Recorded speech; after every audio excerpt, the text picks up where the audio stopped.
Bismillahirrahmanirrahim. Alhamdulillahi rabbil alamin. Vel akibatu lil muttaqin. Ve salatu vesselamu ala seyyidina Muhammed ve alihi ve sahabeti ecmaîn. Esselamu aleyküm ve rahmetullahi ve berekatuhu.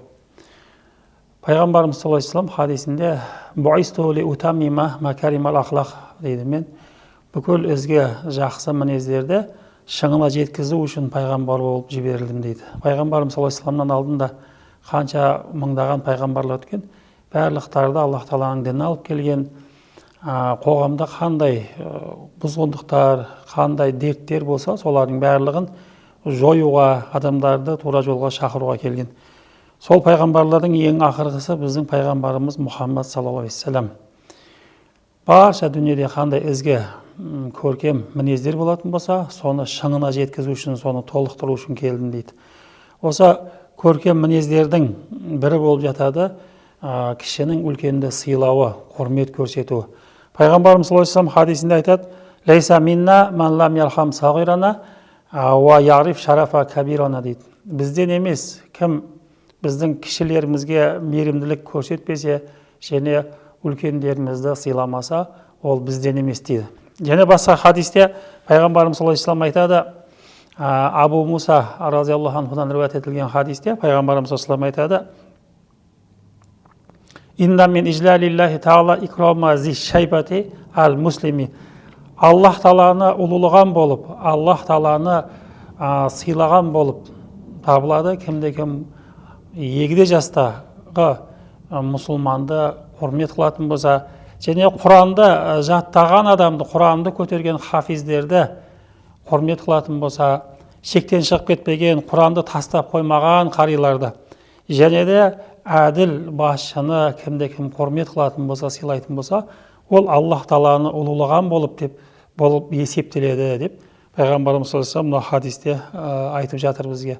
Шариғатымызда үлкенді сыйлау өте үлкен сауапты амалдардан болып есептеледі. Айтады, кімде-кім жас кезінде үлкенді, сол жасы үлкен болғандығы үшін сыйлап, оларды құрмет қылып, оларды риза етіп жүретін болса, өзі қартайған кезінде Аллах Тағала оны сыйлайтын адамды жаратып қояды дейді. Мына өмірде адам қалай үлкендерді сыйлап, оларға қандай мәміле жасайтын болса, өзі қартайған кезінде сол мәміле өзіне қайтады деймін пайғамбарымыз саллаллаху алейхи вассалам. Енді пайғамбарымыз саллаллаху алейхи вассаламның өмірінде болған жағдайларға қарайтын болсақ, пайғамбарымыз саллаллаху алейхи вассаламға бір күні сахабалар келді да өздерінің жағдайларын пайғамбарымыз саллаллаху алейхи вассаламға баян етпекші болып. Сол кезде сол сахабалардың ішінде Абдурахман ибн Сахал деген жас жігіт бірінші сөзді алып сөйлеп жатқан кезінде пайғамбарымыз саллаллаху алейхи вассалам оны тоқтатты да кәббирул күбра деді, үлкенді құрмет қылыңдар деді, бірінші үлкен адам сөйлесін деді. Яғни бұл жерден біз білетініміз, жасы үлкен адамды сыйлауымыз керек екен. Автобуста мысалы егде жастағы қариялар мініп қалады, апалар, әжелер мініп қалады, жүкті әйелдер мініп қалады. Сол кезде жастардың оларға орын берместен отыра беруі бұл әдепсіздік болып есептеледі. Немесе кезекке тұрып қалған кезде дүкендерде жасы үлкен адамдар келген кезде өзіңнің орныңды беріп оларды сыйлауың. Немесе бір ауыр жүкті көтере алмастан келіп жатса, қиналып жатса, соған жерден беріп жіберуің. Бұның барлығы үлкендерді сыйлау болып есептеледі екен. Дінімізде құптарлы, сауапты амал болып есептеледі.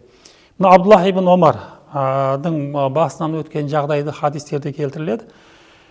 Пайғамбарымыз саллаллаху алейхи вассалам бір күні сахабаларға бір жұмбақ ретінде сұрақ қояды ғой.